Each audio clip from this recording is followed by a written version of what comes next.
This is good. I'm getting warmed up. So now I'd just like to switch gears for a second. I'm going to switch back to some more like kind of factory sounds that come with the Kronos and show you some of the magic that is in this instrument. A small story, though, before we do. This last song, Dark Eternal Night, the way that it was written, one day I walked into the studio and I see John Petrucci, you know, he's kind of in a corner with his guitar, he's making all these like dinosaur sounds or something. He's like kind of off into the side, he's huddled into a corner, very deep in thought.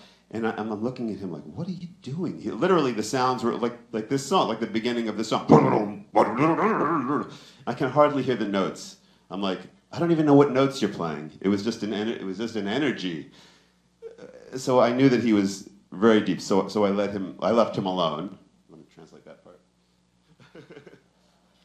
Ele está contando a história sobre essa última música que ele tocou aí, né? Diz que a gente chegou no estúdio um dia aí, tava o John Petrucci lá confinado com seu amplificador, mas tocando um som abominável, assim, né? Ele até citou que parecia um som de dinossauro mesmo, né? Muito grave, muito pesado, muito forte, né? Coisa que, de repente, não dava nem para reconhecer as notas, né? So, I let him do his thing, and then we recorded kind of a rough demo of this whole part. And I thought, okay, it's probably not my favorite Dream Theater, song so far, but it's cool. I understand the guitar player kind of macho energy thing needs to happen. That's all good. No offense to any guitar players. So I can join along. I can come up with a heavy sound, or snarling pig sounds, or whatever it is. So, but then when we were in the studio control room listening back, thinking, okay, like where can this song go? Like, what's going to happen? So all of a sudden I thought to myself, and I had this crazy idea that's very much what the whole middle section is like. And I thought, should I keep this idea to myself? Maybe I shouldn't tell them. You know what I thought when I heard it for the first time? I thought maybe Gentle Giant meant heavy metal. Because Gentle Giant means heavy metal, sure. Absolutely. Like Gentle Giant.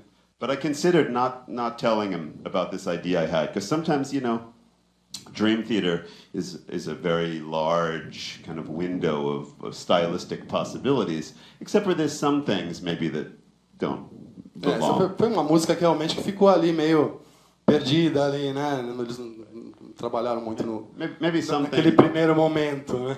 Maybe some things I save for a solo project. Ele falou, bom, então, de repente posso usar num projeto solo, alguma coisa assim, né? Que é justamente o que está acontecendo agora, né? Esse é o famoso som Snarling Pig, né? Uma característica dele. So, so I'm going through this whole thought process. Do I tell them? Do I not tell them? Finally, I looked at Mike Portnoy. I said, Mike, I have this idea. It's a little wacky. Do you want to check it out? So he was like, oh, sure, let's check it out. So I played them on the keyboard. I played them in the idea. And he looked at me and went, yeah, that's really pretty cool. I like that. And I thought, oh, well, that's a relief. Good. Getting the thumbs up. And then I played it for John Petrucci. He was like, what is that? Ele mostrou pro Portnoy, né? Quando tava na banda ainda na época, né? O que você acha? Fala, legal, né? O Petrucci já não foi aquela mesma opinião, né? Guitarrista, de repente, né? Fala, I felt at that point we were even, because I didn't understand the. I was looking at him like, what is that? And he's looking at me when I was and he's saying, what is that? Yeah. So is it sampled? You sampled from his guitar. Did I understand right? No. No, it's programmed. Modeled it with the effects in the Kronos. Following that sound. The amp modeling and all the distortion. Não foi sampleado não, gente. Programado mesmo no Kronos com os recursos de distortion e tal, e as máquinas de síntese mesmo. Foi isso.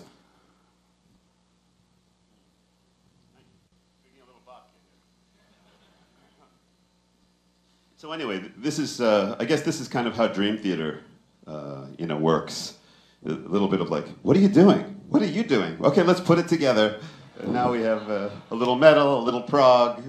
É como qualquer banda, né? Misturam as coisas todas mesmo, né? Pô, isso é legal, não é legal? Não, vamos tentar, né? Let's try. It's a perfect combination of total confusion. Combinação perfeita de confusão total, no caso. Okay, I guess I'll change the pace. Before I show you some of the core chrono stuff, I'm going to introduce you to something I'm doing over on this side.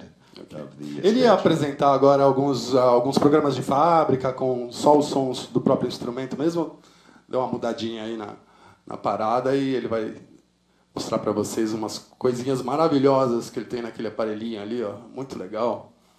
So in addition to spending a lot of time on core keyboards, I also spend a lot of time with my iPad these days.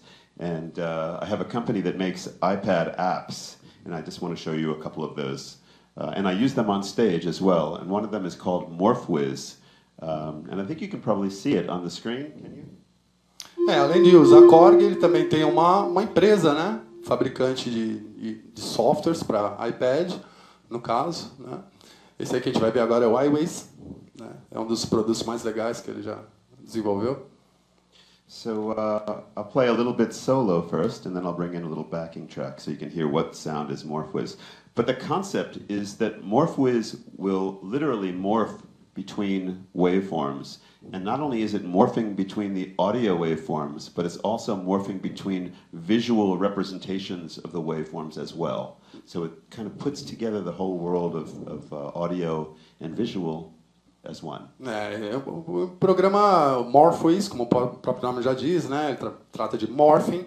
Morphing é uma transição suave aí, né? Entre um som e o outro, mas não só de som, né? Mas de imagem também. As coisas são sincronizadas ali na tela, né? Um aparelho audiovisual muito interessante.